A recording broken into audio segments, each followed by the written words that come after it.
Hi and welcome to episode 119 of the This Reportage podcast.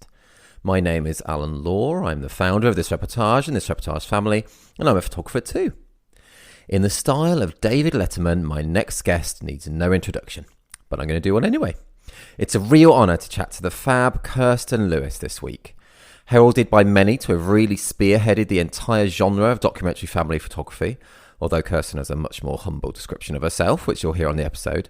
She has been mentioned by virtually every family photographer I've interviewed on the podcast and has inspired so many people to pick up a camera and capture family life. She shares so much in this episode, and it's an extra long one because, as well as my own questions, I also ask Kirsten lots of questions put forward by our This Reportage family community. Stick with us today as Kirsten talks about the story behind how she got her first creative live class and the impact it had on her, her journey to being a photographer and teacher, co-founding the Documentary Family Awards, why she made the transition from weddings to families, how she captured a couple of her Reportage Family Awards, experimentation, photographing her own family, and so much more. Hey, Kirsten, how you doing? I'm good. I am slowly waking, Alan. Yes, thank you so much for getting up so early. What time is it with you? It is 6:12 a.m. Oh, but that is early. That is early to be talking to someone on the other side of the world as well. So thank you for that. Thank you for that. Do you often get up that early, or is it a bit? Yeah. How do you often get up that early? In my real, regular, boring mom life, I actually don't, because I was fortunate. The universe gifted me a child that likes to sleep. Somehow the universe knew that because sleep is really necessary for me to function. Oh, yeah. However, work has picked up. I'm in the right smack dab in the middle of trying to finish 28 day in the life sessions in the next 6 months. And so in the last month, I have been to Tanzania, Kansas City, Portland, Montreal. I think I'm missing one. And so these days I have no idea what time zone I'm in. And sometimes I'm waking up at 1 a.m. my time, and sometimes 11 p.m. my time to get up and work. So wow, I have to say, right now it's fine. It's totally fine that it's 6 a.m. my time. Okay, that's good. Wow, what a month you're having then. All those places. Wow, that's amazing. Is that kind of normal for you? Well, before COVID, I was on the road about 250 days a year, and I did that for about 6 years. So yes, my average was between 20 and 25 day in the life sessions a year, and then that dropped down as prices raised, as it should. Mm-hmm.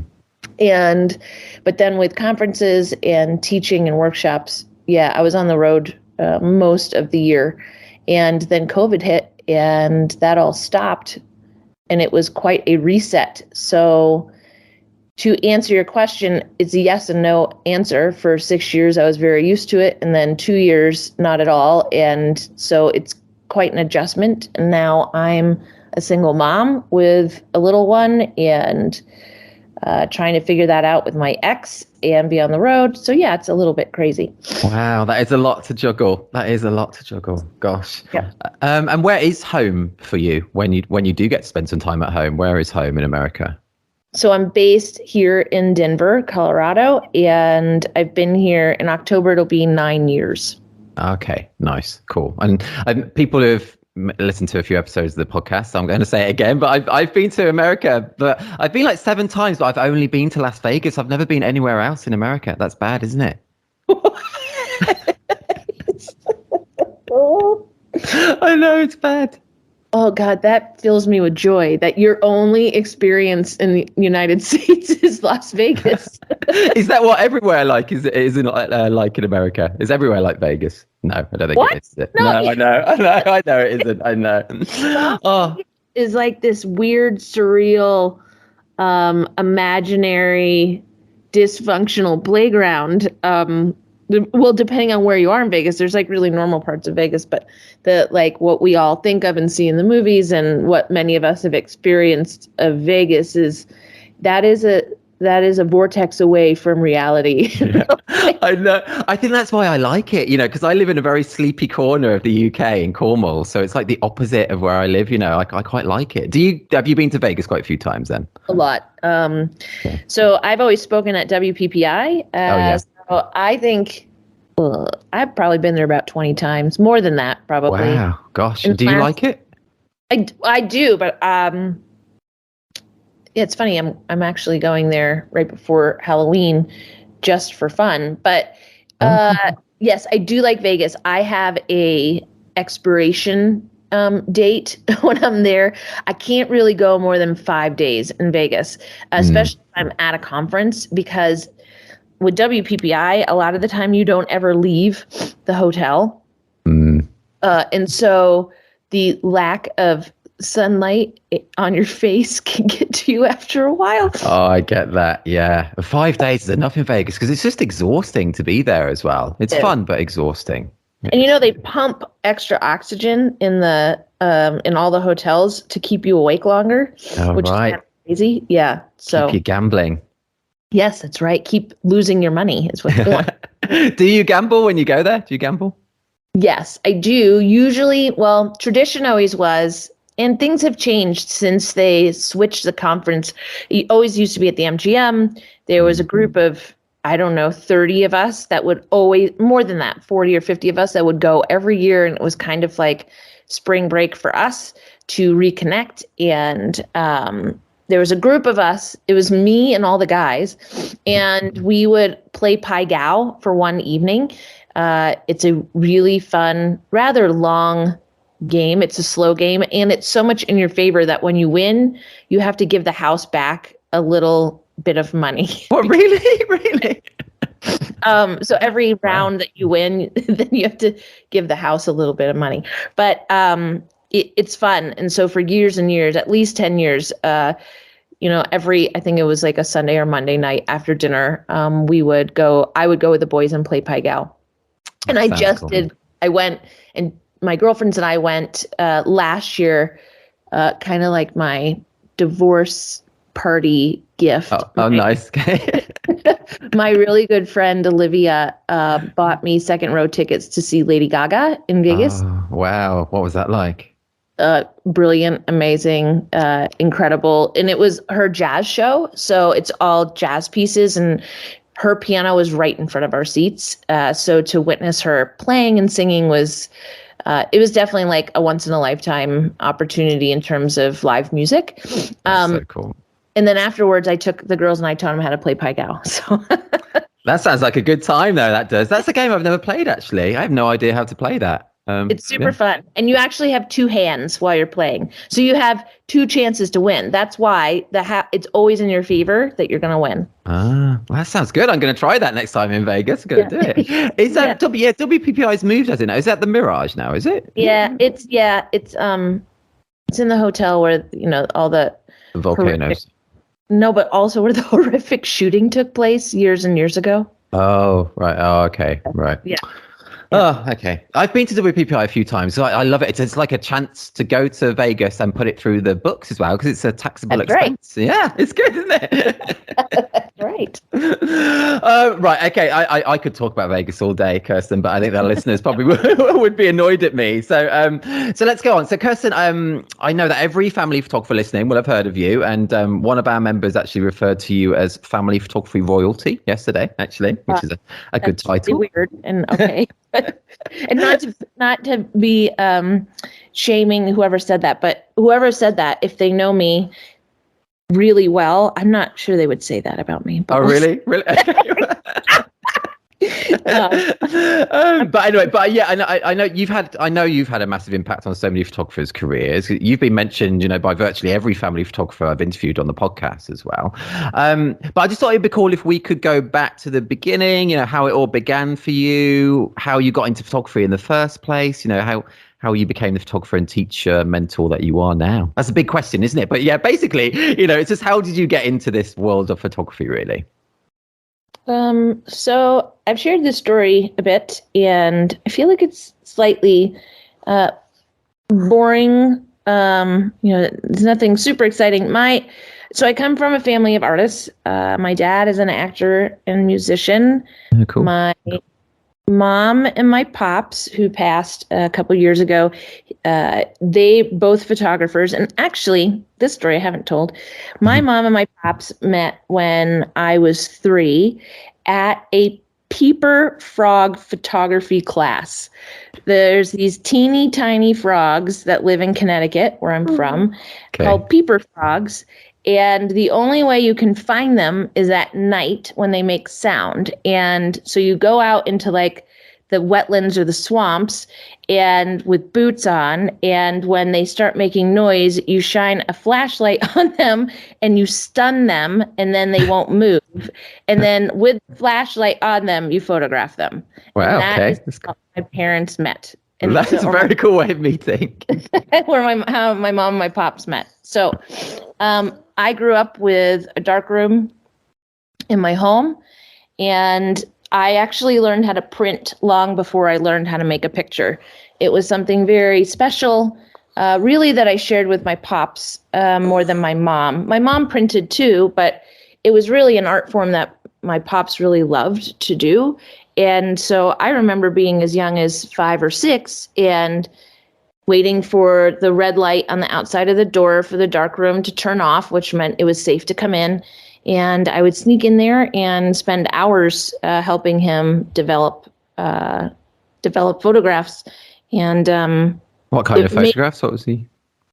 So my mom and my pops, actually, they did a lot of documentary and portraiture. They photographed our family. They photographed friends. They photographed their lives.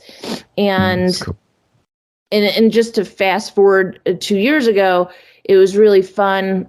I took care of my pops while he was on hospice. So I was for about 4 months straight. And I went through boxes to try and find photographs. And I found some amazing ones that I had never seen before that he had hand printed. This beautiful photo of my mother when she's about 35 or 36 years old. And it really was the photographs, and we can talk about that later if you're interested, that helped keep his brain active. He had severe dementia. And so that was my first introduction to photography. Was my parents were photographers, and it was around me all the time. I was in front of the camera or in the darkroom processing, but I really didn't have a camera in my hands until I went and studied in Brazil. Oh, okay. Wow. What were you studying?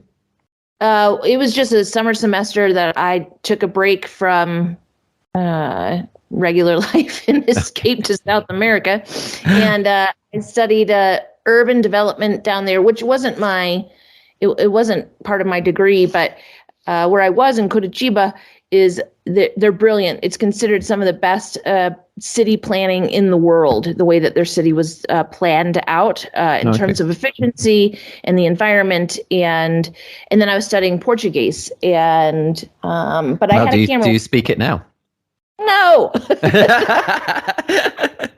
Sorry, go on. I've studied about 4 languages, and the only one I can slightly speak other than English is Spanish, because I lived in Mexico for a while, and I sound like a 3-year-old who's definitely behind. Like I'm terrible with languages. Okay, I won't put you on the spot and ask you to speak the rest in Spanish. Then I wouldn't understand a word anyway. So no. So I was in Brazil, and I had a point and shoot. I was just photographing, my experience there. I came back. My parents saw my photos. I was just like, hey, this is what I did. And they were like, whoa, your compositions are pretty good. And so if we go back, I was a fine artist. From the time I was very small, painting and drawing was something I gravitated towards. And then I was fortunate enough to go to a really special high school in Connecticut, one of only 3 high schools at the time. I don't know if things have changed. This was a very long time ago. With 2 working museums right on campus. And so I was in the fine art program. You could basically major in the arts. They had a fine art program and they had a music program. And That's so cool. I did fine arts, and actually my focus, you had to do a foundation program, which was basic illustration, drawing, like drawing 1, drawing 2, painting, whatever. But I specialized in ceramics. So by my sophomore year, I had a ceramics class every day, sophomore, junior, and senior year, and then various other art classes. And English was there were 2 classes, like quote unquote regular classes, that you had to take from sophomore year on every semester. And that was actually, maybe English was only until my senior year, and then I was done with English. But you had to take phys ed every semester all year, and all 4 years. And anyone who knows me knows I am not the most athletic person. Oh, really? Really? No, not at all. But that gave me a really good foundation. So when my mom and my pop saw my photos, they were like, you compose very much like how you paint or draw. And so they got me my first SLR for my 21st birthday. I got a Nikon 8008. I eventually bought a second body. I immediately built a dark room in my bathroom, and that came with me through 2 different homes. Wow, you built your own darkroom. Well, it's very easy, Alan. Is it really? Oh, By build, I meant my bathroom makeshifted as a dark room, and I that's bought cool though. Black, what is it called? Like cardboard, big sheets of black cardboard with black gaffer's tape and some developing pans and a developer and all the chemicals. And I'm pretty sure that half my brain has been damaged. There was a lot of cells that were lost in that because my bathrooms never had really good ventilation. So I would spend, hours a day in a chemical-filled bathroom. That doesn't sound too healthy. No, not at all. Wow, it's proper in your blood, the photography. It's proper in your blood. Yeah, yes. At least in my childhood experience, right? Or art or creativity, I think is in my blood. I grew up, my great-grandparents, Fanny Munsell and C.E. Chambers, they were very famous artists, specifically C.E. He was best friends with Norman Rockwell. And so I grew up with original paintings, really like incredible, extraordinary paintings throughout my entire house. And so I studied those and learned how to draw very young by studying them. So I'd say the creativity part, the artistic expression, as well as my father being an artist and an actor and a musician. I also got into theater and all that. So I read. Yeah. Sorry, I was going to say, I read that on your bio. You've done so much. It sounds like you've done so much. And this is even kind of before your photography career really began then as well. And then, so how did, after you got your first DSLR and things, how did you start, did you start with weddings? How did your actual kind of photography kind of career begin? And don't you have like a child psychology degree as well? I do. Is there anything you've not done, Kirsten? It's awesome. There's plenty I haven't done yet. That's what I keep telling myself. I don't want to die early. So much left to do. But I was shooting a lot for myself, obviously. Film rolls and rolls and rolls of film. And I had a really good friend who was starting a magazine and asked me if I wanted to be on staff. It was called Chew on This Magazine in Richmond, Virginia, where I was living. And I said, yes, that'd be fun. And then I went to the first meeting and I was like, it is me and like 12 guys. This is not. And even back then, like early 2000s, I was like, this is going to be challenging, right? This is way before anything like that was ever discussed out loud. Mm-hmm. It was challenging, being the only female voice on a board for a magazine. But what was nice is I immediately became the staff photographer for that magazine, as well as one of the head writers, which was great. And I really connected specifically with this guy by the name of Justin Vaughn. He ended up going from that magazine to a very popular, well-established publication in Richmond called Richmond Magazine. and he became an editor there and took me with him.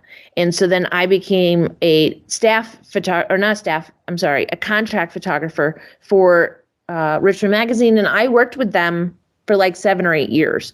I would just pick up assignments when I was in town. And when I had time, I would just let him know, hey, I'd like some assignments. And he would throw them my way. Cool.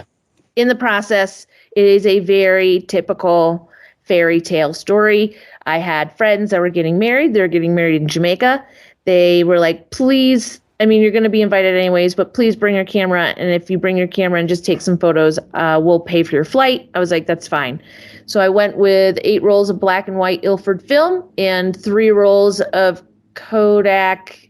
No, it wasn't. It was Fuji. I think it was Fuji color. I didn't really like shooting in color. I preferred black and white.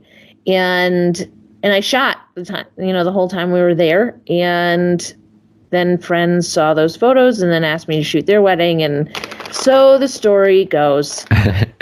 Well, that's mad. Your first wedding was in Jamaica, though. That's pretty cool. Yeah. And that couple is getting ready to celebrate in February their 21st wedding anniversary. So That's how I always know how long I was a wedding photographer, because it's based on their anniversary, and they always post about it online. They must have liked the photos then as well. They must have liked They them. did. I mean, and I look at them. It's funny. It's one of the few weddings that I look at from way back at the wedding. I'm like, and I don't feel like I would have the desire to go back and reshoot. It was a very organic, uninfluenced way that I shot. And the photos aren't amazing, but I see the photographer I am now in those photos versus a very long stretch of time where I don't see myself at all, because I was so influenced by what everybody else was making, because that was in the world of, a few years after that, it was the world of blogs and sets and actions, totally rad actions. Oh yeah. And I don't see myself at all. And I had to go through that. I think there was a good stretch of time. So to answer your question very quickly now, to round it out, yes, I shot over 500 weddings over a total of maybe 10 or 12 years before leaving the wedding industry. Wow, 500. That is so many. A lot of weddings. And so then what was the impetus? What was the catalyst leaving weddings and getting into the family? Dear God, I hope there's not a lot of wedding photographers listening. Oh, no, you've got to be totally honest. It's all good. It's all good. I feel like some people take offense to this, and I don't mean to offend anyone, because I think wedding photography is it can be incredibly challenging and difficult. I was super bored, and this is why I'm like, if anybody refers to me as anything other than like that weird girl that lives in Denver that takes pictures, then they just haven't spent enough time with me. Okay, that's how I'm going to introduce you as then at the beginning of the podcast. Please do. I don't like to dress up. I don't like to be formal. When I first went on Creative Live, there was a meeting about my mouth and several conversations about please do not swear on Creative Live. Like I have a bit of a trucker mouth. My daughter is already starting to get one. I don't like to be formal. I like to be very relaxed and chill and hang and connect with people on a really honest level. And weddings were just such a formality for me. And it became incredibly predictable. And I, as a creative, was getting very burnt out. Part of it could be the amount of weddings I was shooting. When you're shooting 30 to 50 weddings a year, you're exhausted. But also I was just so bored with the predictability and a certain amount of inauthenticity of the day. Like everything's so heightened, and I think there's a certain amount of show that can take place at a wedding. For sure. I wasn't connecting with at all anymore. And I always really love my couples, but there's plenty of groomsmen and bridesmaids that I would have rather never come in contact with. I can understand that. Yeah, I can understand that. Or like the uncles who touched me inappropriately or said things to me that absolutely should not have been said to me, not just in a professional capacity, but in any sort of human capacity. Like, I just didn't want to deal with the bullshit of what comes along with a wedding day anymore. And so that was for all those reasons, I made a shift out. I totally understand. I totally understand all that. I'm sure you're not going to offend anyone by saying that, because you're not seeing me here, but I'm nodding to so much of that. I totally understand it. I've not shot as many as you. I've shot about 350 or so weddings, but yeah, I totally understand a lot of that. And I did see a bit of your interview with someone else, and you said that I think you said since shooting families, you feel artistically free, and it was great. You were talking about moments they do happen at weddings, but as you mentioned, they're more predictable, aren't they, than they are in families? Yeah, like if there's a father and if he is present at the wedding, and if they do the traditional, oh, dad's going to walk in when the daughter's all ready, it's one of two things are going to happen. He's either going to break out into tears and then everyone, like, their heart explodes and then you are ready to take that photo, or he's dead on the inside and he's like, you're running late, let's go. Like, one of two things is going to happen, right? And it felt like that was it for everything. Like, every moment I had seen it a million times, and I have seen like several things, and I can predict in families, but it's different. It's just a lot more honest in real life than a wedding is. Yeah, I totally understand that. Totally understand. And so then how did you make that kind of shift from weddings to family? Had you been shooting some, families in the meantime whilst you were shooting weddings, or did you go clean break from like weddings to family? I'd always done some family shoots, but I moved to the Outer Banks, North Carolina, and I was there seasonally for 8 years. Seasonally is May to November. And that's where I was shooting a lot. That's where I logged a lot of weddings, from 2-person little teeny tiny weddings to 300-person weddings. But the reason I moved there was because I had met on vacation, because we would vacation there every year, living in Richmond. Outer Banks is just like the place to go. And I met this guy who was a photographer down there. And at the time, I thought this was really impressive. And then I realized that I could potentially make more. But he said, yeah, I make about $30,000 in 12 weeks photographing families. And I was like, what? I was like, I can do that. So that is really that one tiny conversation. I don't even know who that guy is now. I was like, well, I'm moving to the Outer Banks in the season. So I did. And I, along with shooting a full wedding season down there, I was shooting family sessions. And I remember so then I look up family photography, Outer Banks, and I did a Google image search, and I was like, oh dear God, no. It's all, the white and khaki. Everybody is like standing with the ocean or the dunes behind. They're all have these very forced plastic smiles. And I was like, wait a minute. No, this doesn't have anything to do with these families being on the beach, like, at all. And there isn't ever a time in my life ever that I would have wanted to wear the same outfit as my grandmother. And white and khaki is literally the same color as the sand. So everyone's like blending in to the background. Like, I was like, dear God, no, there's no way in hell I can do this. I was like, but maybe I can do it my way. So cool.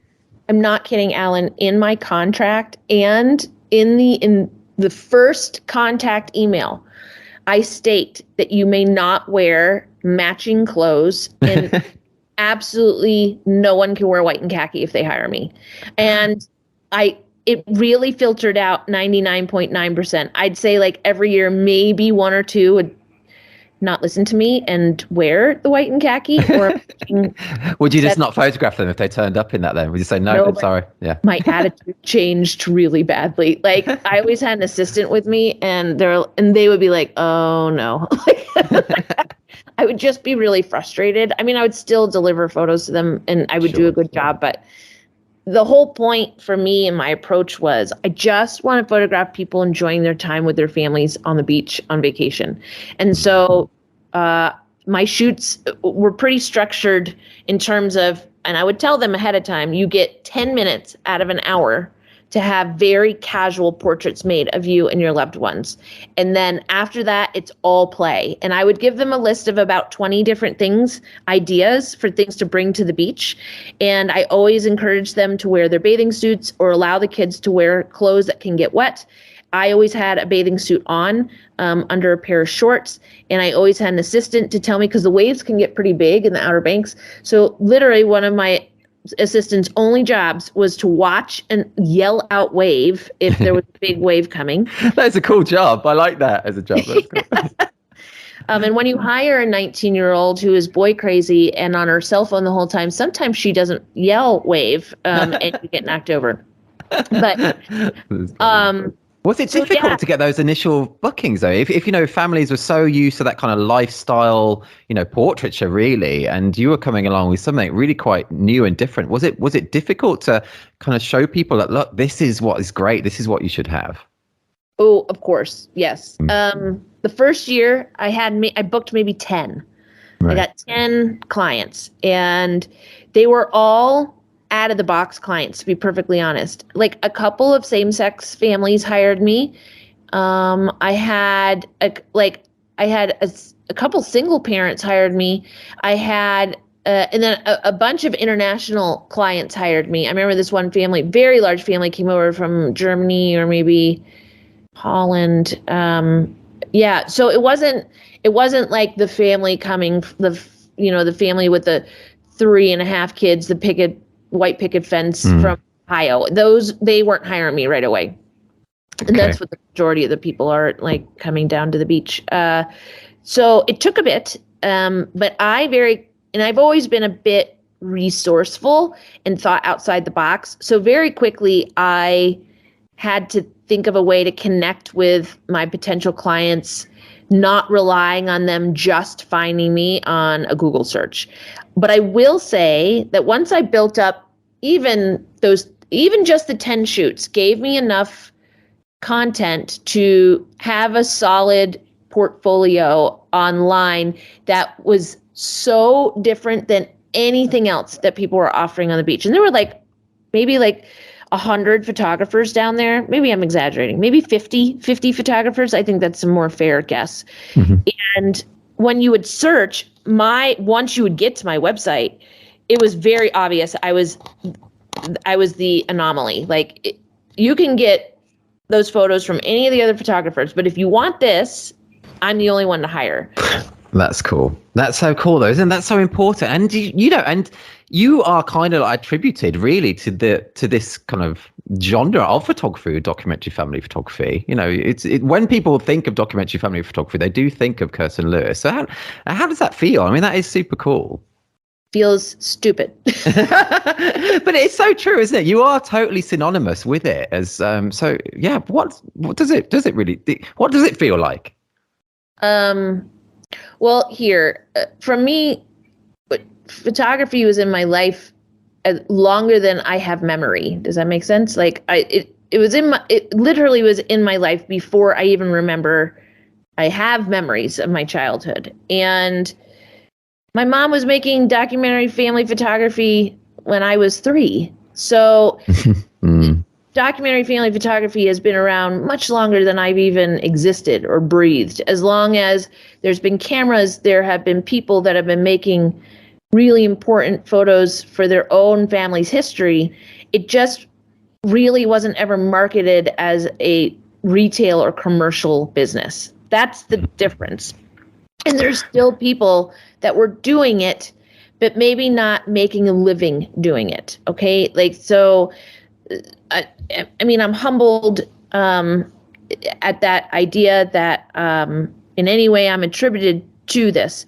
I'd rather like to think of it as I helped to encourage beautiful, talented, important creatives around the world to do this for other families in a way that they can also make a living. And what a legacy that is, though. The way you put it is perfect. And what a legacy that is. I don't know if you're someone who, legacy is not important to a lot of people, and I never think about it. But what a legacy that is, that you have attributed that you've given to to the world. And I know that so many, honestly, speaking to so many family photographers on the podcast, so many of them, as I said before, I mentioned you, and specifically how they really found the genre of documentary family photography through you, through a lot of it through your first Creative Live class. And that's an amazing thing that you've given to not just them as creatives themselves, but then to, as you said, to all the families that they go on to photograph. And it's amazing, really. It really is. And yeah, so, and you mentioned the Creative Live. I just mentioned it there as well, and that's something that's always synonymous with you as well. Is that, so how did you get that first class with them? You know, how did that, and what was the impact on your career? Well, how I got the class is it's a funny tale, Alan. Oh, that's good. I like funny tales. It involves some alcohol. That's always good. It was at WPPI. I'd been speaking there for a while, and the year, I'm trying to think what year it was. I don't even know. I'm not even going to try. My dad's very good. He's like, on a Thursday, 1984 in May, you know, I'm like, how do you know all that, Dad? Like, I don't even know what year we're in now, right? So I don't. A while ago. Yeah. George Varanakis was at the time the head of WPPI. He was the main guy. And George left, and then Jason Group took over. So George was there when I did my second Photographers Ignite, which is really like the first Photographers Night is how people got to know me in the industry is anything other than some no-name wedding photographer. And you give a 5-minute talk. And I'm the first person ever to swear on the WPPI main stage. That is a good record to have. That is. I remember Becker was looking over my shoulder at my notes, and he's like, "Are you opening your talk with holy shitballs?" And I was like, "Yes, I am." And he's like, "Girl, you have some holy shitballs." And I was like, "Oh, it's just me, right? What are they going to do? Yank me off stage? I don't think they're going to do that." So anyways, and then the rest is history with that. Then people were swearing left and right. But someone needed to break the ice with that. So it's a good one to do it. That's good. So I did one more Photographers Ignite. And when I was there, George Varanakis, who was in charge, saw me speak. He left that year after that WPPI because he got a job at Creative Live, where he was one of the photography acquisition editors. Like, he was one of the people in charge of the photography department and finding new talent. Mm-hmm. So the following year at WPPI, I'm hanging out at one of the later in the evenings at one of the bars where everyone would convene. I definitely had a few glasses of wine. And I see George, and sometimes I get like ridiculous, arrogant, regrettable courage.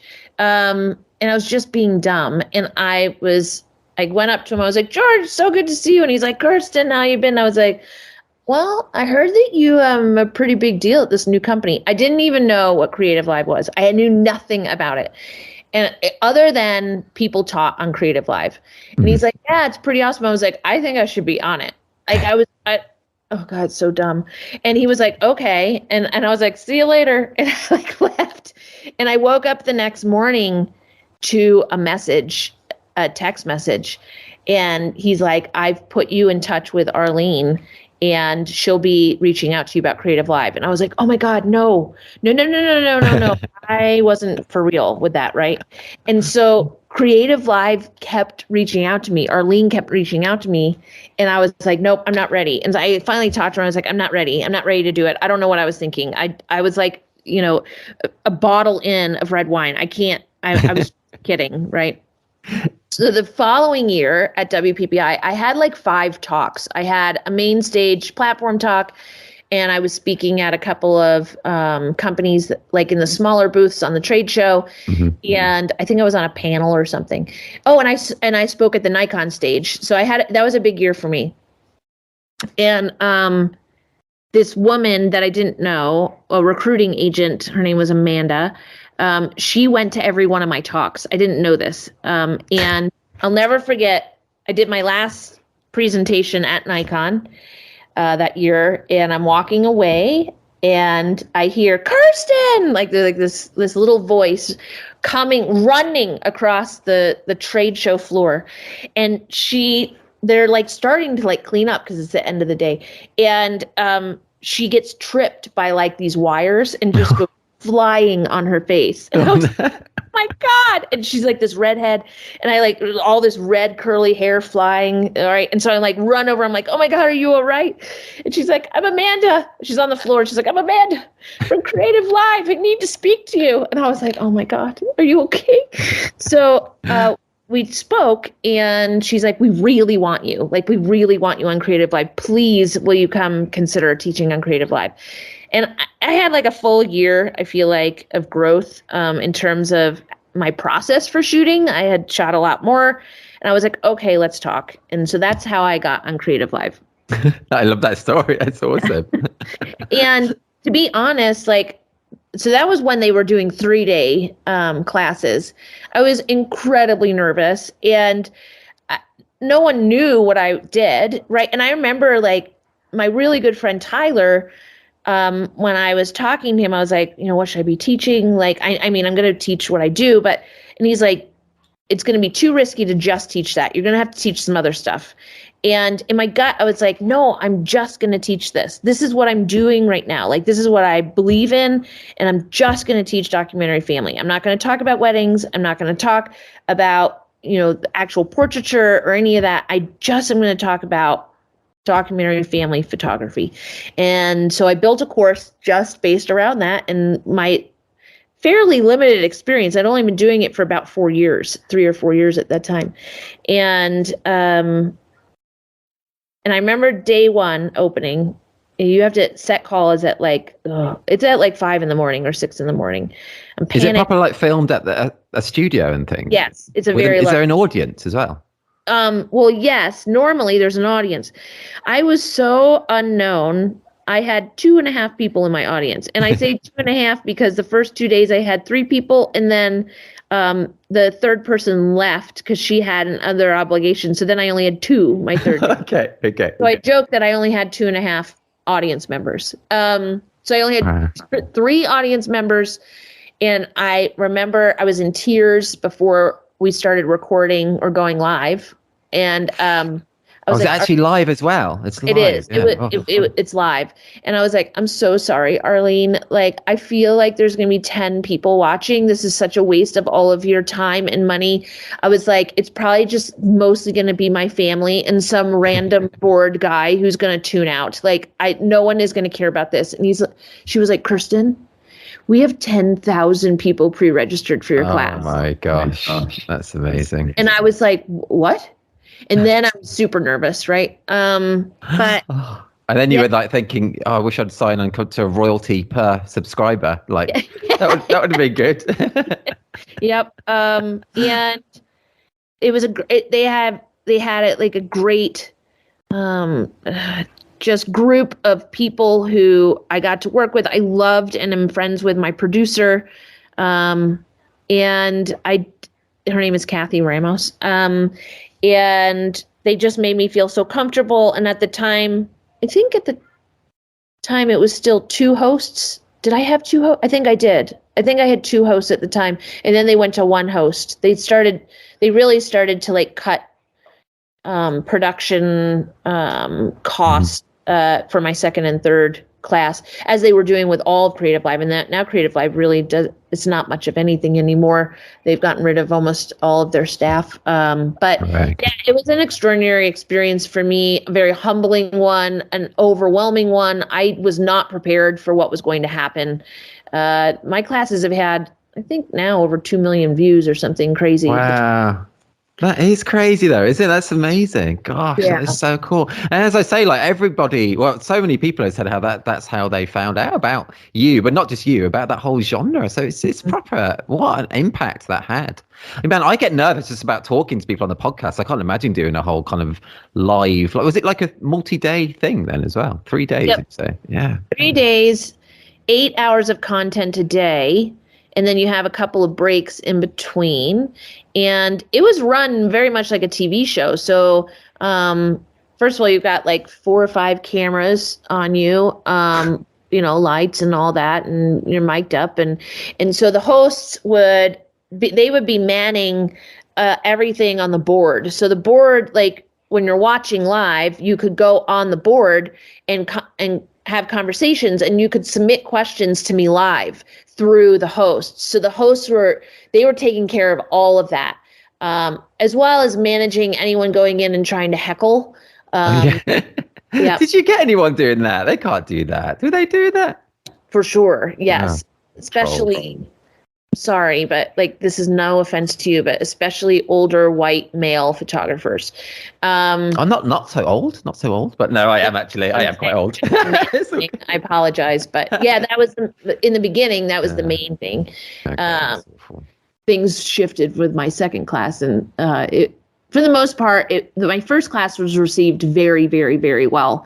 Like a 99% like approval rating. Like everyone loved that first class.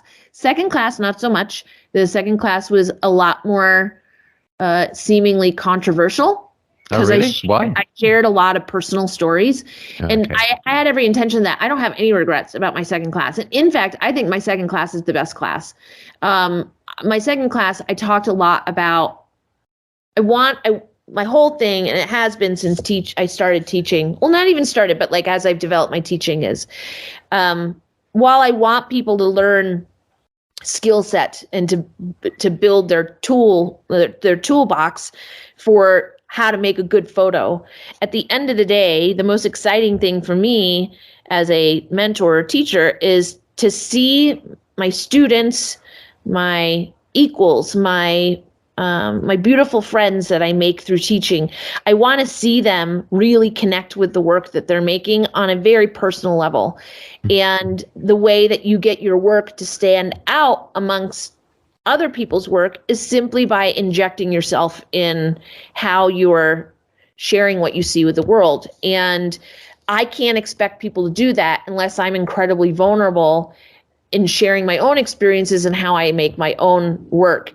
And so I've always been quite vulnerable, and there are things that I will never talk about live, but a lot of stuff I'm very open about, and I don't have a problem sharing, especially my failures, my fears, my faults, when I screw up. Like, I don't have any problem talking about that. And that didn't sit well with some of the audience, but I realized it doesn't have to do with me. I didn't do anything wrong. It has to do with maybe it triggering things in them, and they weren't at a time that they could receive it well, or they're not ready to like face their own stuff, or they're fearful of accepting those things about themselves, or embracing those things about themselves, and being willing to be vulnerable enough to make their work more personal. So the second class was very polarizing, and actually I think that it did a better job because of that, to be perfectly honest. It also helps those that it connected with very strongly. Those that it didn't connect with very strongly. Okay. Oh, you can never apologize though for being vulnerable and being open. I mean, those are great traits. As you say, it's down to other people's what's going on in their lives, isn't it? Who weren't happy with that. Yeah, it was like things like, she needs to get a therapist, this isn't a therapy session, or people really offended that I spoke about miscarriage on an international platform, that there's no place to be doing that. Really? Oh, yeah. How do you cope with going through that kind of feedback? It must be hard. So I will be honest. This is something quite vulnerable and transparent that I've been going through a huge process of rediscovering myself. A lot of it has to do with losing my father, and also getting a divorce. And I think being 45 and raising a young girl, as well as things that have happened in the industry in the last couple of years. But I always thought I've always thought I presented myself as I am, like in my head, like I'm super approachable. You can ask me anything. I'm incredibly I want to be friends with everyone. I just want to fit in. Like, I don't ever want to feel like, or other people feel like in any way I'm anything other than I am. And I just happen to really love what I do. And I have a background in teaching. And so it made sense when people started coming to me to ask if they could work with me that I would do that. Sure. I was in theater. So, when you're older, it's really hard to be in productions because the schedule is quite demanding. So if you have kids or you have another job, it's like nearly impossible to do a show. And so with keynote speaking or teaching, like on a stage, that's like a kind of a way for me to reconnect with that. And it's fun. Mm-hmm. Like I much prefer to just entertain people. But I don't do well with things unkind being said about me. I'm going through a learning process of just letting that go, because it's my own stuff, but it really destroys me. And especially when there's misconceptions about who I am, or things that are said that just simply aren't true. And I don't have any control over that narrative at all. But it can literally devastate me, like severe depression. And there was a point a few years ago where I was experiencing some suicidal ideation, and I had never experienced that before. And it was really bad. And so learning how to get over that. But I'm not really built, my like how I'm structured since I was very little really isn't built for what happened to me after Creative Live. And there's parts of it that are extraordinary and beautiful, and then there's parts of it that really were debilitating and dangerous. And so I've tried to pull away as best I can, while still continuing and maintaining to do what I love and to connect with people. But I've also had to prioritize my mental health and being the best mother that I can be and move forward, if that makes sense. It totally makes sense. And yeah, thank you for talking about that. I'm so sorry to hear about that. And it's something I think the vast majority of us just wouldn't think of. I think a lot of people would see, how successful we obviously are and, Creative Live doing so well. And I would never think, it's naive of me. I wouldn't think for a second that you'd ever get any kind of like negative comments or anything like that. It's just mad how the world is, that people feel like they can just do that. And it's just awful. It's just awful. But I'm learning how to navigate that much better. And I have a really wonderful partner now, who is incredibly supportive, and that makes a difference. And also identifying and embracing and acknowledging my ADHD and how it affects way more than I realized, has allowed me to be very forgiving to myself, and also to hold myself accountable because of that neurodivergence. So yeah, I'm just going through like this huge transition now. So that's a long-winded answer to a pretty simple question that you asked, but yeah, well, it's not easy. No, and I can't imagine. I can't imagine the things that how that's had an effect on you and what you go through. So thank you for talking about Kirsten. Let's change tack. Should we change tack? Yeah. Yeah, let's taste that. So I don't know if you've listened to, I think you mentioned you've listened to an episode or two, but sometimes in episodes we do a little kind of like little Netflix or movies game. Are you up for that? Yes, but I think I'm going to do terrible, but okay, let's go. Okay, everyone says that, but I'm sure it'll be fine. It'll be good. Okay, so if anyone's listening, not listened before, I'm just going to read Kirsten a little synopsis of a movie or a series, and we're going to see if she can get the title. You ready for your first one? Ugh, yes. I'm nervous. I haven't been nervous the whole time, and now I'm nervous about this stupid thing. Okay, That's go. So funny. Okay, cool. So because yours is I've done a kind of family theme around yours. Okay, so that's a bit of a clue to all the ones. So okay, so your first one is an old movie, by the way. It's an old movie. It's like 25 years old or something, probably. Okay. So when a nightclub singer is forced to take refuge from the mob in a convent, she ends up turning the convent choir into a soulful chorus complete with Motown repertoire until the sudden celebrity of the choir jeopardizes her identity. And that is Whoopi Goldberg. And yes. Why am I forgetting the name? Hold on. Oh, crap. You got it though with Whoopi Goldberg. You know what it is. Oh my God. Wait, just give me 1 second. Sister Act. Yes, boom. Nice. Yes. I haven't seen that in years. It's good though, isn't it? It's a great, well, I'm a big fan of Whoopi. Yes, it's a great film. Oh, that's cool. Cool. Well, there you go. Straight in. You've got more than most people. Most people get 0, so that is good. Okay. Right. So your second one, this is a series, and it's animated as a clue. Okay. Okay. So Peter Griffin and his family of 2 teenagers, a smart dog, a devilish baby, and his wife find themselves in some of the most hilarious scenarios. Birdie, do you know? It's kind of like an adult Simpsons type thing. I've never actually watched it, but yours are all related to family. So family. I don't. It's a show or a movie? Yeah, it's a show. I think it's had loads of seasons. It's a Family Guy? Yes, boom, it is. Yes. I never watched it. No, nor me. I've never seen it either. But 2 out of 2. This is good. So this is for the hat trick then now, the final one. This is a tougher one. It's set in America as well. So we've all had an American and a family theme. Okay, so it's the movie. In the Deep South during the 1930s, 3 escaped convicts search for hidden treasure while a relentless lawman pursues them.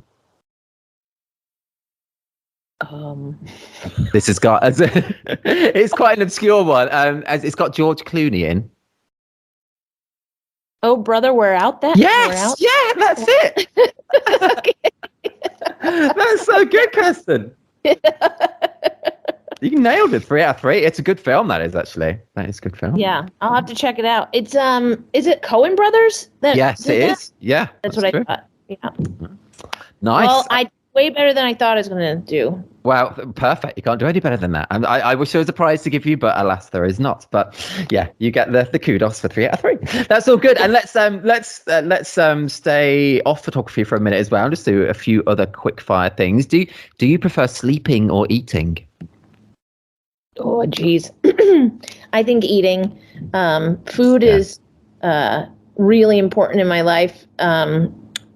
Like really good food experiences. Actually, I'm trying to get a reservation for the French Laundry for mine and my partner's anniversary. What is that? I don't know what that is. What is that? It's a Michelin star restaurant. It's a really famous one in wine country in Napa. And it's very difficult to get a reservation there. So you have to wait until they open up reservations for the following 2 months and then hope to God you get in.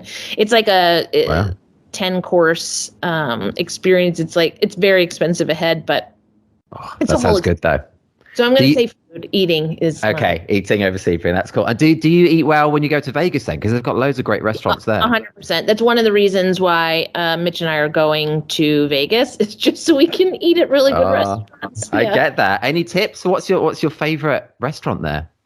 Well, actually, my favorite restaurant closed. It was in the MGM. It was a sushi restaurant.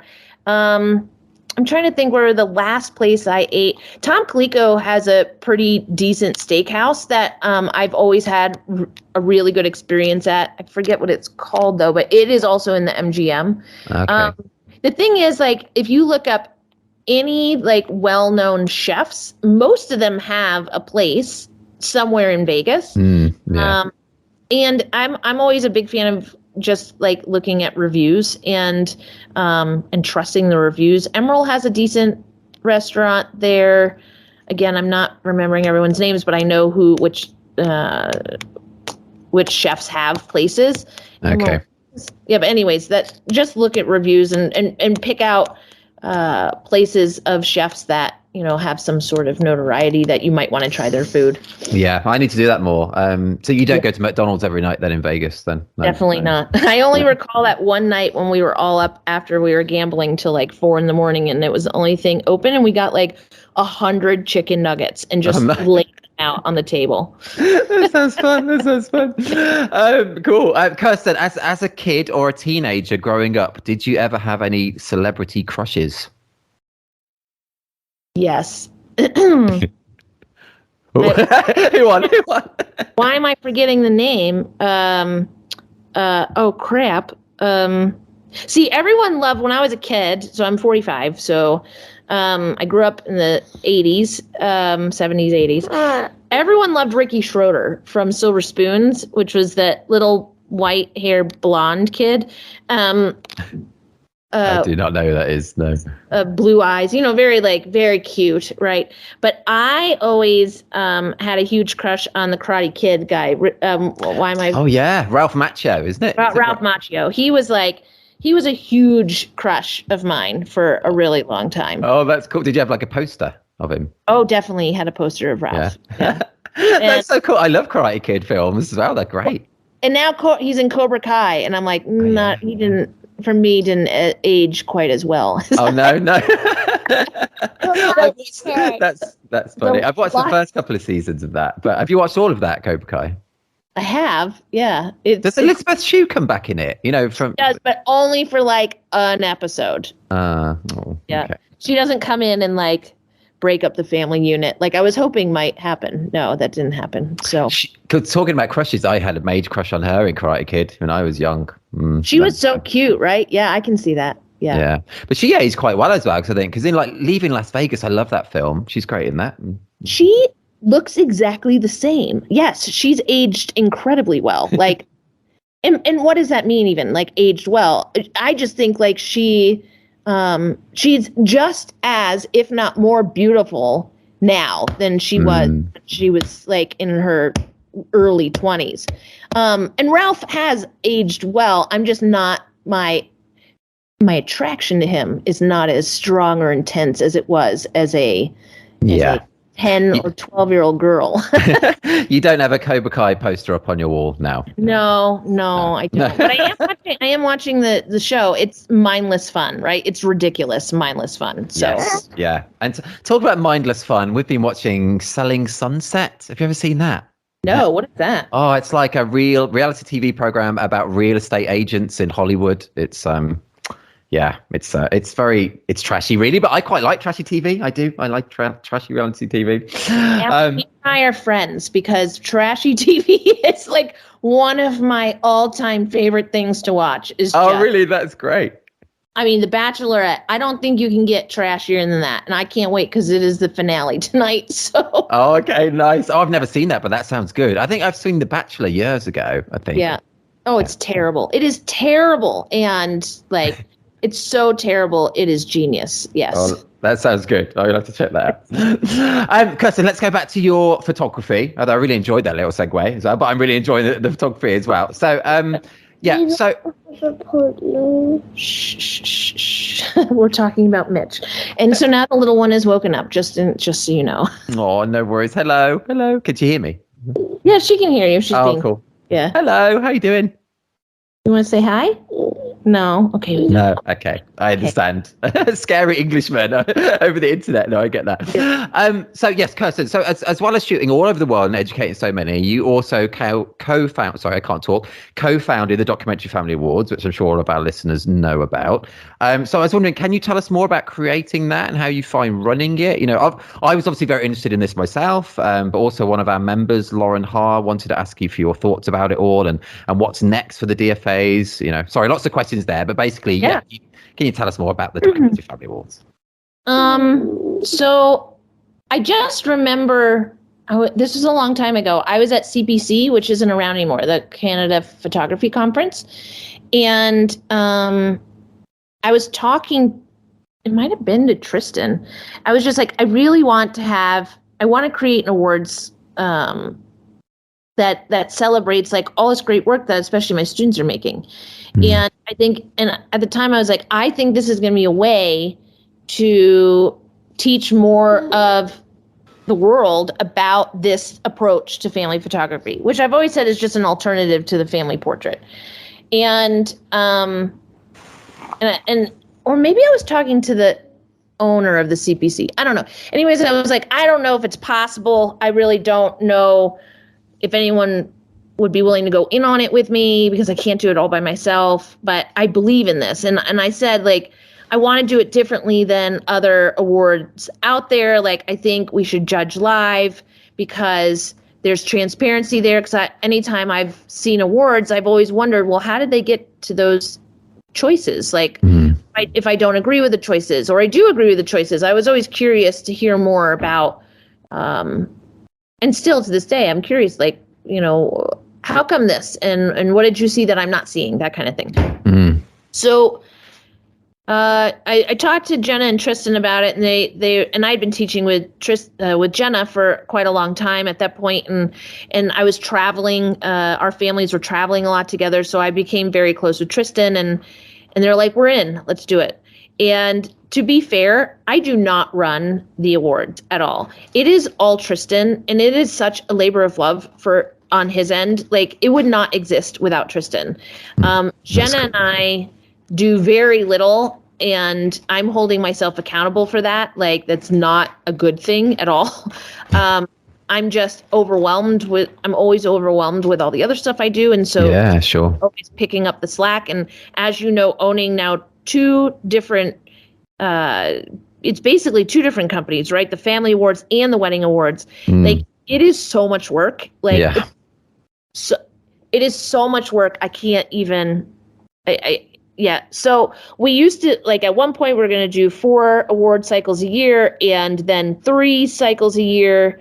And now we're at 2. We've been doing 2, but with running the businesses and there's no profit, in case I have no problem even saying that. Like, it is a full labor of love, and we really believe in paying our judges really well, and the content and the quality, and just celebrating this incredible work that's being made by people around the world. And for us, like, a focus has also been to bring to light photographers that are coming from really challenging economic situations in their countries. Right. People coming from war-torn countries, to find ways and means for them to equally compete.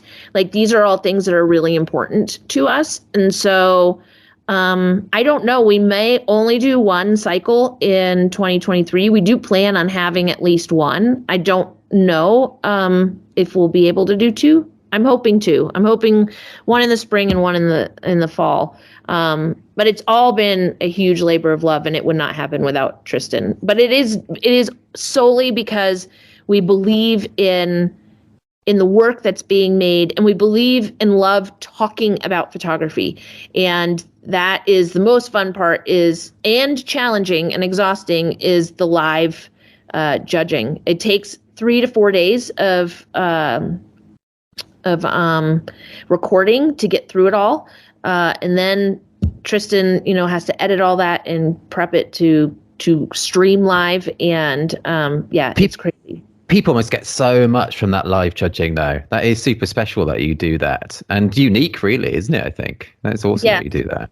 It's interesting because, with everything, you just can't. I don't know if Alan, you're like the kindest, everyone loves you guy. So I don't even know if you ever have to deal with this at all. But, the public has lots of opinions, and you're not going to be loved by everyone. And all 3 of us are very much people pleasers. So anytime there's critique or criticism, we're reevaluating, like, what should we do? Like, okay, should we change this, change that? So for the longest time, we had people asking us, please do not have Kirsten and Jenna as judges every time.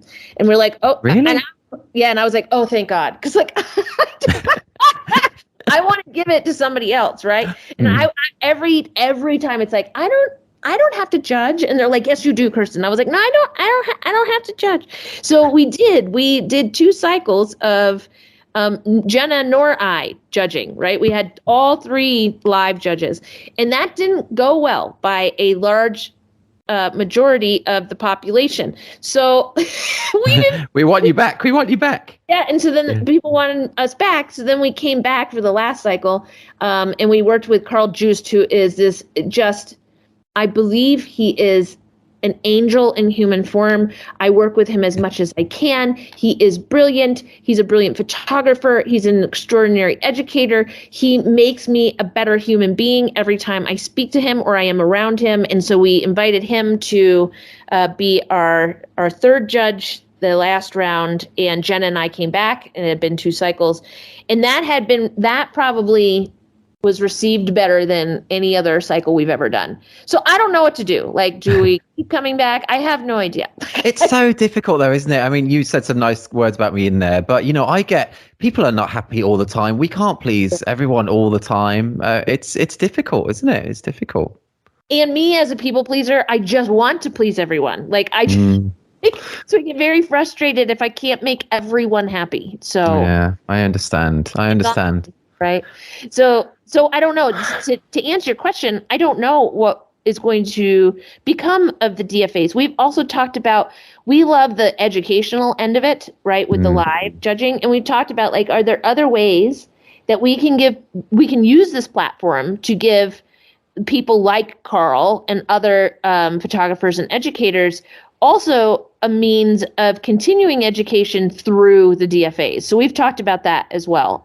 I just don't know. I don't know what's going to come of it. I feel terrible because at this point, I can't give the time. I've never been able to give the time that is deserving, like that especially Tristan deserves.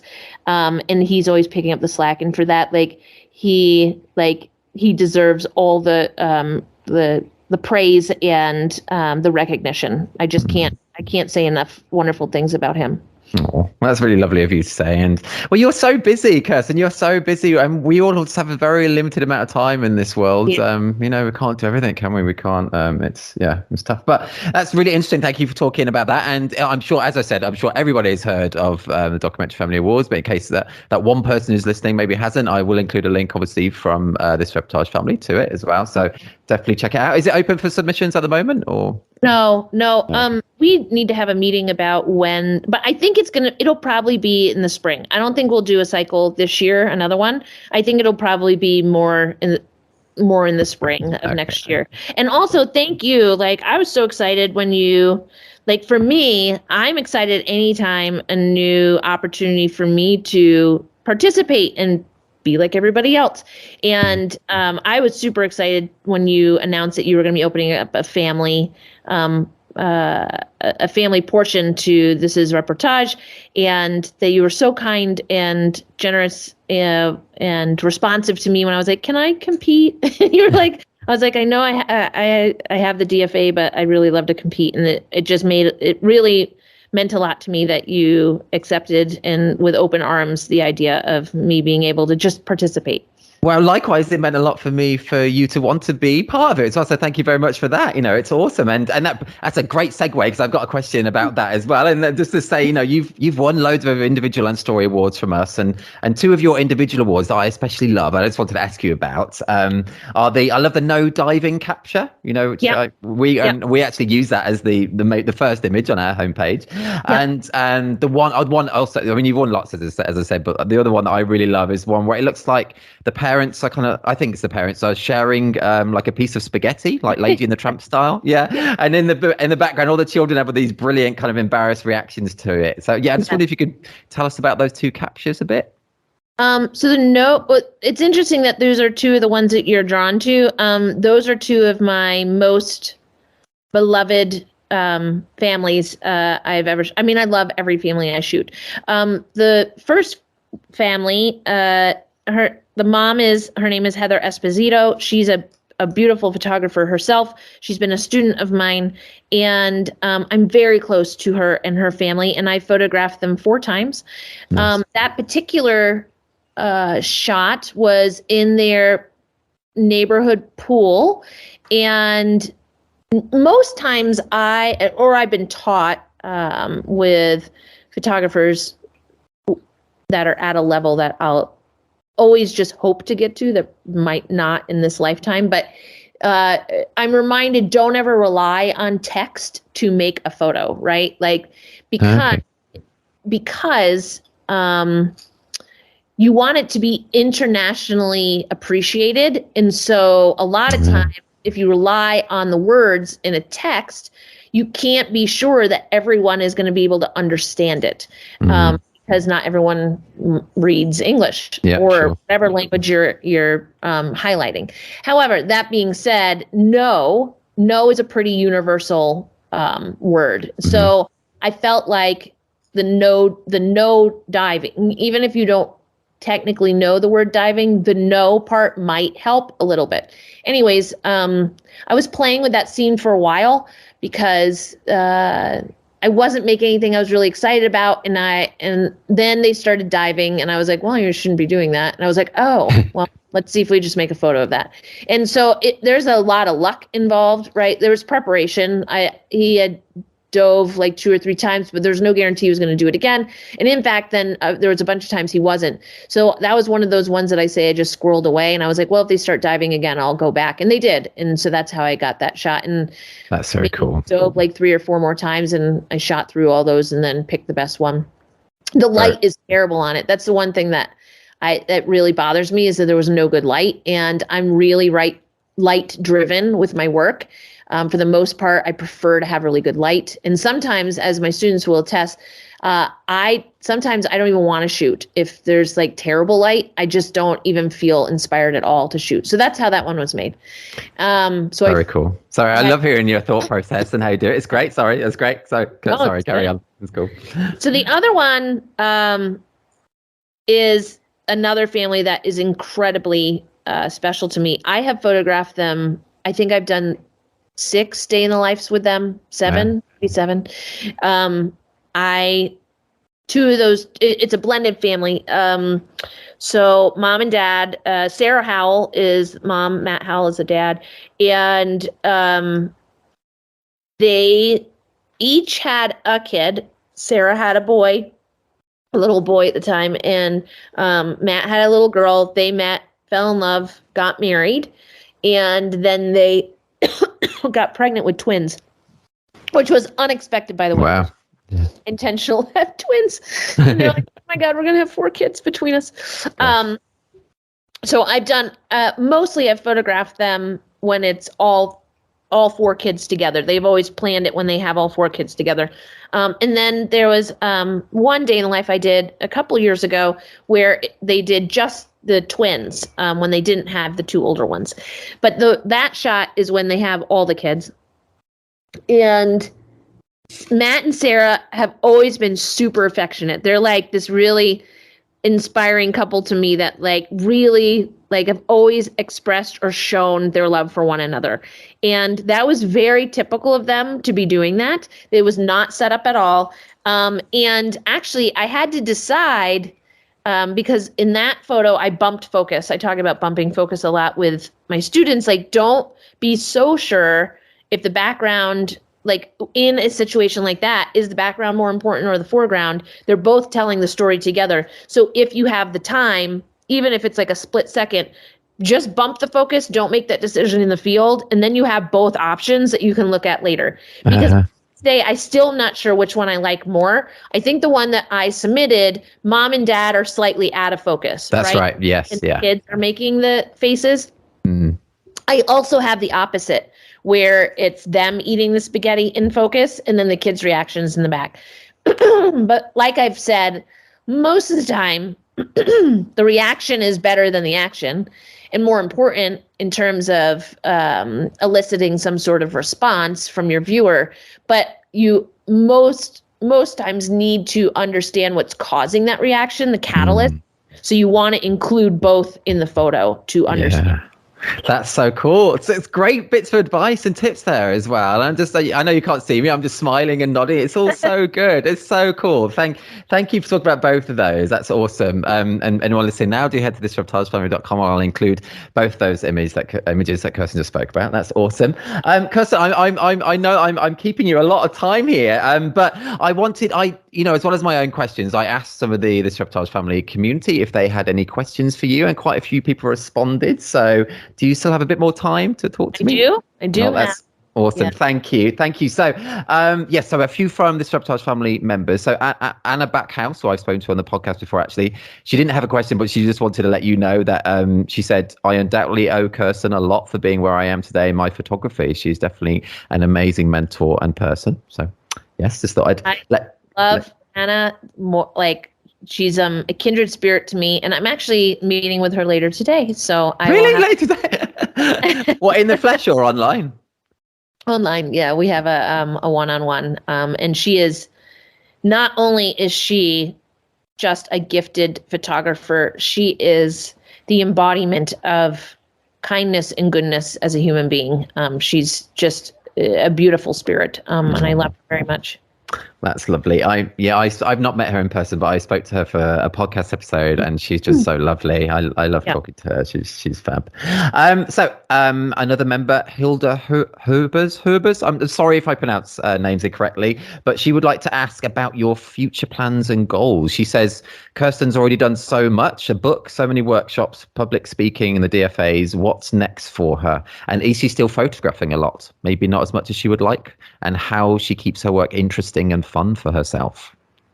Hilda, that is a lot of questions. that now I'm having to think about like my future life. For one, I'm shooting more than I have in a long time, which feels good and is exciting.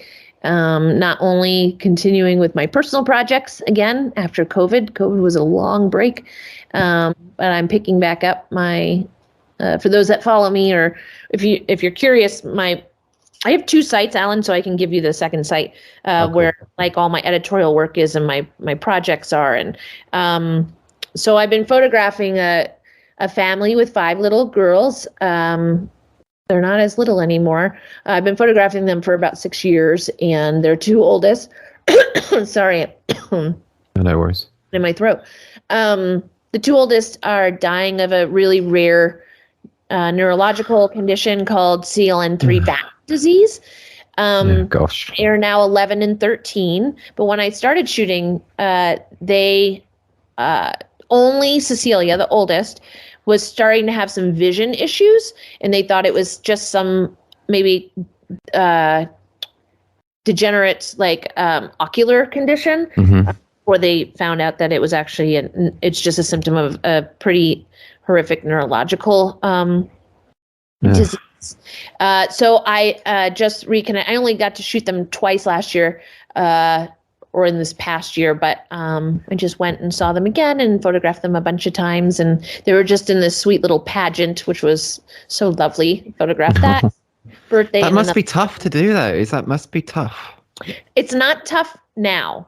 I just feel like I'm part of the family. It's just part of how things are, right? Like we just, and especially for me, like I'm not mom and dad. Like my empathy, all my empathy goes to mom and dad and doing this every day, watching what's happening to your children. But for me, I feel like I belong there, and I've been seeing them grow. And while it is so difficult to watch their decline, so now they're completely blind, both girls, and being a wheelchair a bit more often. It's going to be really hard I'd say in the next 3 or 4 years. It's going to be a lot harder. And I've already acknowledged I'm going to need to make sure that I'm in therapy a lot, because the longer I spend with them, the more I feel like I'm their family. So this is kind of a sidetracking. So I've gone back to shooting them. And then I have another long-term project where I've been photographing a little boy who identified as gay when he was 5, and now he is 12, and this brilliant dancer, and I think he's going to be famous. And so I've been photographing them. So I'm going back to that. So lots of shooting, lots of jobs, and I'm trying desperately to finish my book. And so there's just a few more photos that I want. I don't actually know what they look like, but there's a few more pictures that I feel like I need. And so I'm trying to finish that up before the end of the year so I can finally go to print in the beginning of early next year. That's exciting. So what is that book? What's it containing? So it's called Unsupervised. I've been working on it for 10, 12 years, somewhere like that. Wow. A lot of it is client work, but actually now a lot of it is not client work, and it's work that I've been working on specifically for the book. It is a intimate look into the middle class family, and it's a very interactive book. From day one, I've really been inspired. One of my favorite books on the planet. I don't know.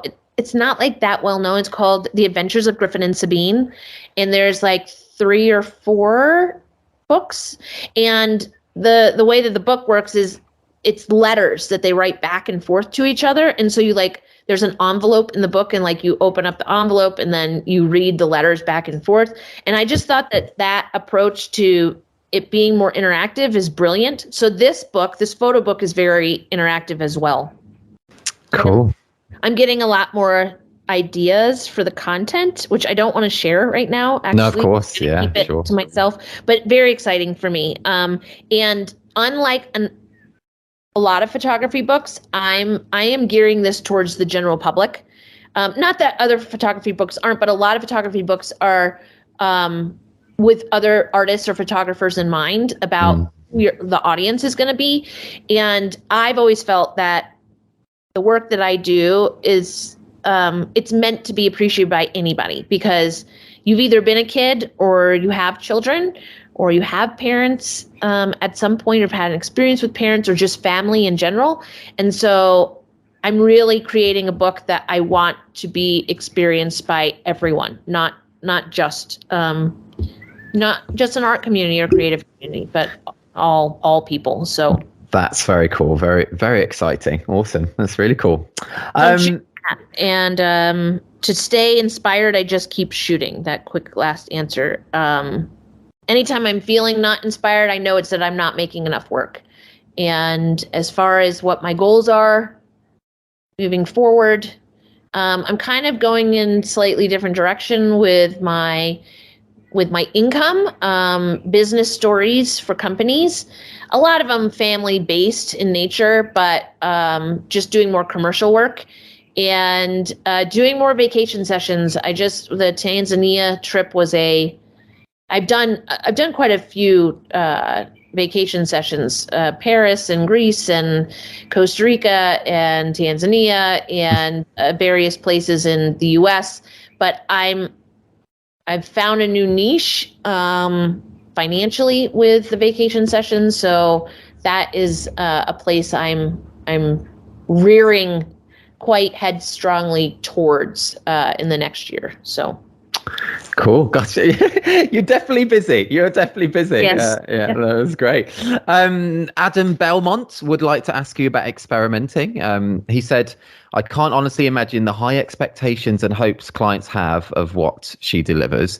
How does she balance experimenting and gambling with trying new things in an effort to up-level her art versus getting less personally stimulating shots? She's done as many sessions before, but knows that it delivers the feels.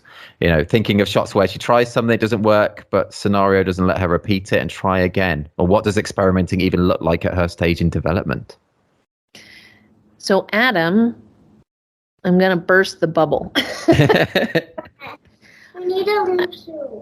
You're good. You still have an hour, my love. Okay? For the last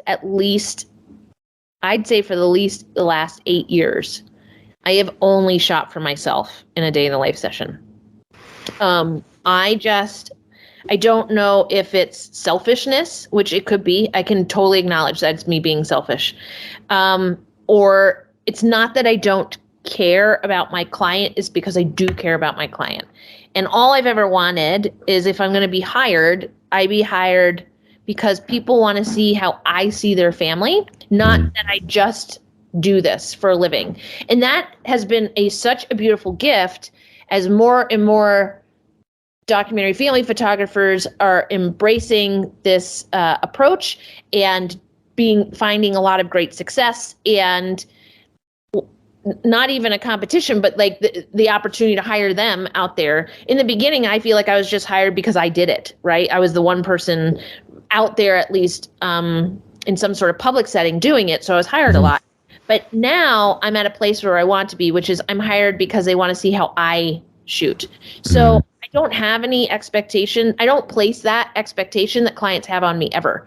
So I'm always taking a lot of risk. I'm always making a lot of really terrible photos. I'm always screwing up and failing, but I don't care about those.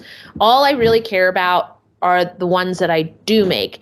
And I'd say that my work that I'm delivering now is more experimental and more art forward than ever before. I'm still shooting and delivering quite a bit of more journalistic work. I always will, because that is partly how I see. But I'm taking a lot more risk now than I ever have before, because about that beautiful freedom that I just shoot really selfishly. And I'm constantly wanting to evolve as a photographer. I never want to be complacent. And when I feel like I'm complacent, that is when I push myself harder, or I'll take a class, or I'll start looking at new work. I just bought last year, this is going to blow people's minds. I bought 2 lens babies because I've been bored. And so I've been like, well, what can I do with these lenses? Like, how can I create different emotional spaces with the work? Maybe it will help me connect with moments that I haven't connected with before. So yeah, I'm constantly playing in the field, but I have been for a long time. That's not really something new, at least in the last 5 to 8 years. That's so cool. All of that is so great as well. And it's not selfish, is it? Because you're just shooting how you want to shoot. That's why they've booked you, because they want their family captured through your eyes. So yeah, I totally understand that. That's awesome. Awesome. Charlene McNabb would like to ask you about photographing your own family. She said, I'd love to know if after all this time teaching and shooting other families, if she still finds time to document her own family life. Does she have periods where she's photographed out and can't bring herself to use a camera, or maybe she hires people too so she can be in the picture?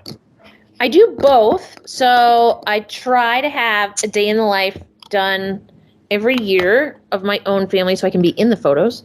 And I know this is going to sound strange. This is going to sound strange 2 ways. One thing I want to do before the end of the year is photograph my ex with his new partner and Birdie, so that they can have some photos of the 3 of them together. And that will be my Christmas gift to them. Aww. As well as my new partner. I have already told their mom, so his ex-wife, that I want to spend a day with her and her partner and the kids, so that I'm constantly giving her photos. So this kind of like circles back. So I'm not with my and my daughter anymore. So I still photograph my daughter, but now it's a lot with my new partner and his 2 kids.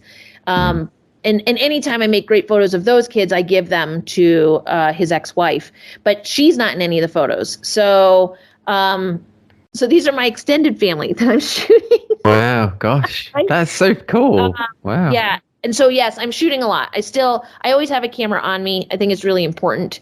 But I'm not maybe shooting as much as I should, but I still make photos when I see them. Like if I see, even if it's just with my phone, when I feel that like gut thing inside where I'm like, oh God, that's a picture, I will stop everything and make it. So yeah, I've made some great photos of Birdie in the last year. And the other thing, this is just like a little, it's not a tip, but it's the best grandparent gift. So what I've done every year, and it also is a way to make sure that I have the albums, is every year I put together a best of for the year of Birdie, and that is the gift that all the grandparents get.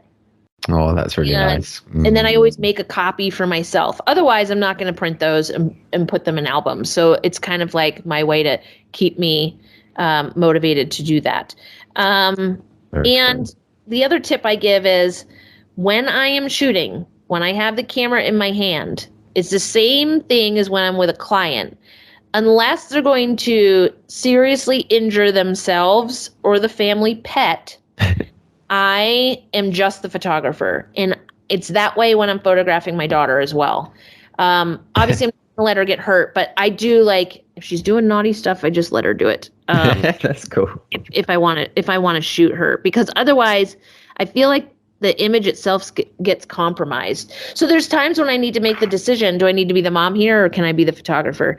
It also does help if you aren't the only parent or adult in the room. You can like kind of let go of that, but you have to tell yourself to let go of it.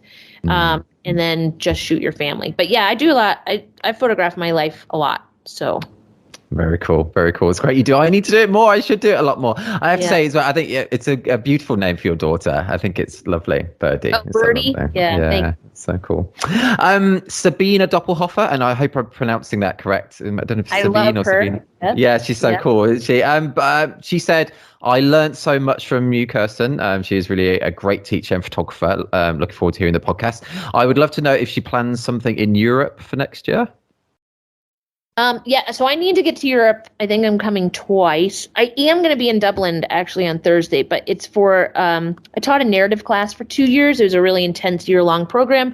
And because of COVID, we had to put all of our workshops on hold. So I'm finally coming to Dublin to do that workshop. But yes, I have plans to come to Europe twice for 2023. And if there's interest, I would do a workshop. I have a couple of day in life sessions that need to be done that have been on hold since 2021 because of COVID.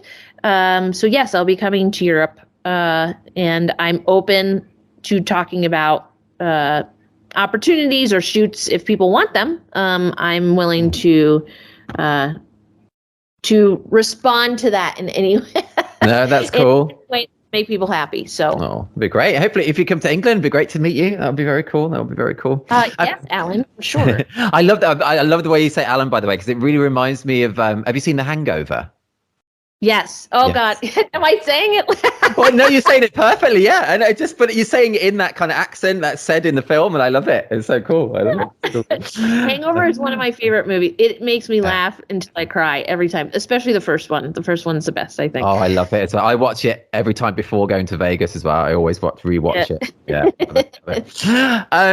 Okay. 2 more questions from members, if that's okay.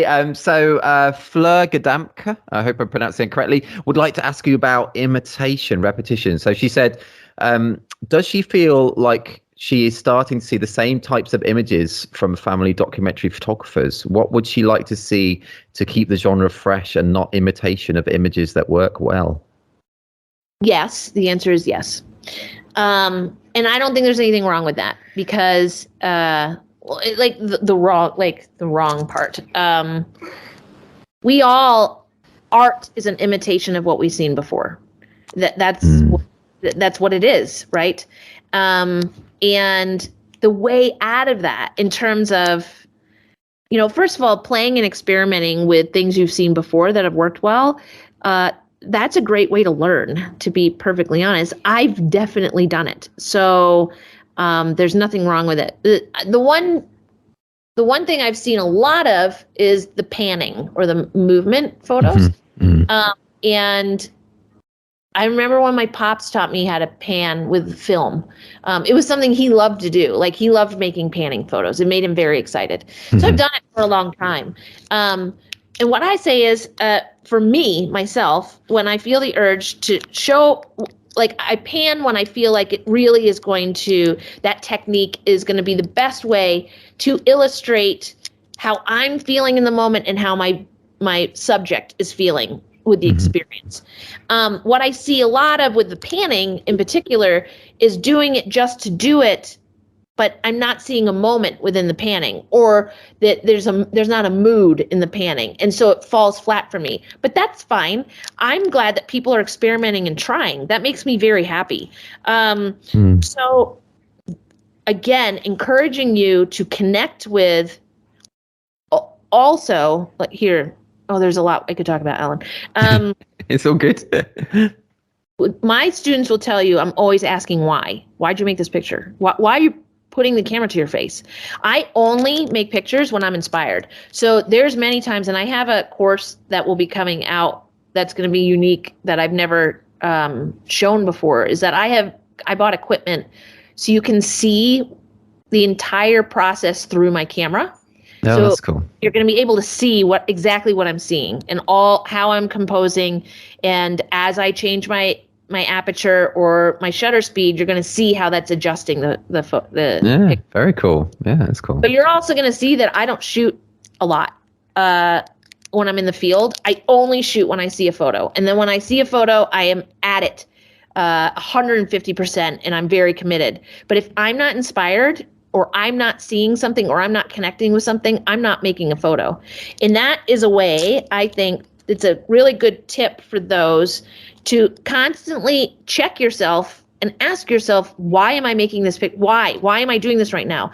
And if it's just because it feels obligatory or I don't know, then stop and pause and wait until you have an answer for why you're making that photo. And then allow yourself to connect with that why, and then ask yourself, okay, what are the things I can do to visually articulate to the viewer what that answer, that why answer. And that is how you can take that panning photo to a new level where we've seen it and it's just your photo, or any other things that I've seen in repetition. We're all going to repeat because, again, kids are like, they're creatures of habit. We see kids do the same things over and over again. There is a certain amount of structure or schedule, right? Like breakfast, lunch, dinner, and ready for bed. But if you can continue to ask yourself the why, like, what am I seeing that's like making me excited to pick up my camera? That inevitably is going to make the photo yours. And so even though there's scenes we might have seen before or techniques we've seen before, the more personal you can make that for just you, the more exciting and personal the photo is going to become in the end. That's so cool. Yeah, gosh, it's so great listening to you. I'm loving this. It's so great, Kirsten. Honestly, you're so great. You speak so eloquently. With so much, just so much knowledge and tips, and it's just so good. Honestly, thank you. It's so cool. So cool. And I've just got. Can I just ask one more question? So then it's from another member. It says from Neve Howard. I hope I pronounced your name correctly, Neve. There. She's asked, I'd love to know how Kirsten feels her work has changed over the years. And are there any other photographers that inspire her? I too bought her Creative Life courses, and it has totally changed the way I take pictures.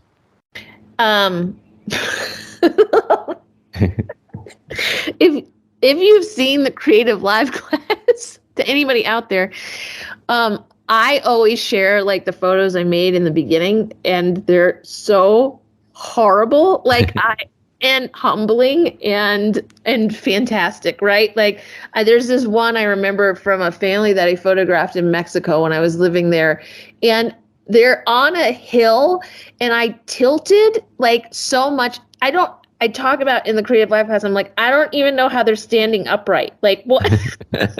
They should all be falling, right? Like, I would do anything to, oh, hold on, there's a phone call coming.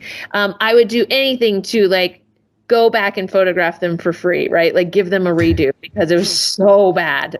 So first of all, I've seen a lot of evolution in my work, from it being very pure documentary and just coming from me to then like 5 or 6 years in and it looking nothing like me and like having all these totally rad actions on it and tilting with no purpose and reproducing every photo I'd seen on a blog and thinking that was what I should be making, and also just feeling completely disconnected from the art of storytelling, the art of using your camera as a tool, as a communication tool. And once I returned back to that, I felt like finally I was making pictures that meant something. And even if it meant nothing to anybody else, those pictures meant something to me because it was a place of coming back to home, returning to what every single tool has been to me, whether it's a potter's wheel or a piece of charcoal, which I just started picking up again, or a pair of point shoes that I used to dance in. The camera for me has always been just simply a tool to express how I see the world around me and how I connect with the world around me and the people that are in that world sharing space with me. And so that is how I've seen my work evolve. And I'm excited to push that and constantly check that and check in with that.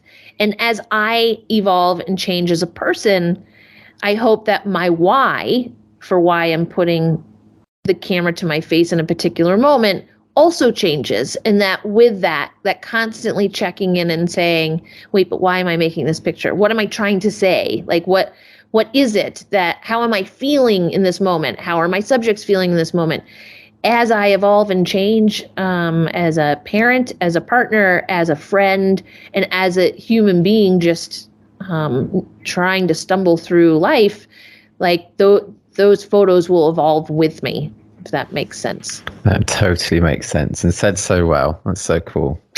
Oh, so cool, Kirsten. Honestly, it's so enjoy talking to you. Thank you so much for just being so open, so sharing, so just full of knowledge about everything in all manners, photography and life. It's just been so awesome. Thank you. Honestly, so cool. Well, thank you for inviting me. It was a real honor, and I've listened to quite a few of your interviews, and they're always really fun and, like you said, relaxed and relatable. And I listened to Anna's just 2 nights ago while I was making dinner, and I was smiling and crying because you create a space for people to feel safe being vulnerable and just sharing, and that's like a really lovely skill.